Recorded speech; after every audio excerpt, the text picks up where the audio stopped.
Okay, I want to talk really quickly about mergers and acquisitions. So I received a message that, and this is not anyone I know personally because I have gone through some mergers and acquisitions within the last couple of years. So this is not applicable to anyone I know personally or anyone who is currently going through this process. I promise you.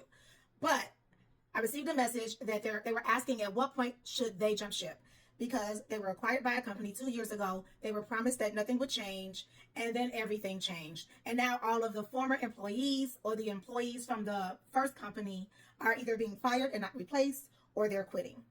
What should I do is the question. The answer is look for a job. I would never advise anyone to leave a position without first finding a position.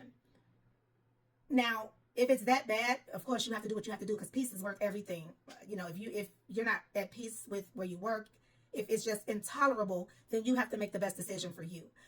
If you can stick it out, I would say 4 to 6 months, really go hard on applying for another job. Go in, be very diligent. You should dedicate at least an hour and a half every single day to applying for other positions. Do not quit your job without having a backup. Also, I'm assuming because it was 2 years ago, this person probably missed out on whatever the severance packages that were being offered, if they were being offered. But please know that anytime a company is acquired and they tell you, oh, we're not going to change anything, they are absolutely going to change probably 85% of everything you know, everything you love, and everything you're used to.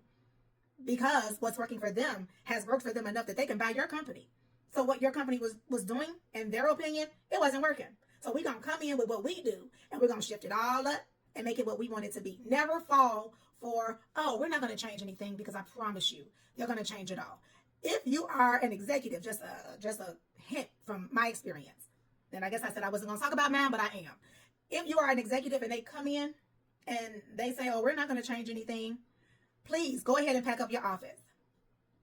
Now, I'm not saying they're going to fire you, but I'm saying be prepared. If you have a lot of personal stuff in your office, go ahead and little bit by little bit start taking it home. Because if the time comes where they choose to release you, you don't want to have to be that person who's packing up a box and getting escorted out the building, depending on what their policies are. So, yeah, once that company is acquired, start taking your personal stuff home, because you don't know what they're going to do. And absolutely start looking for a job if that culture is not one where you can exist.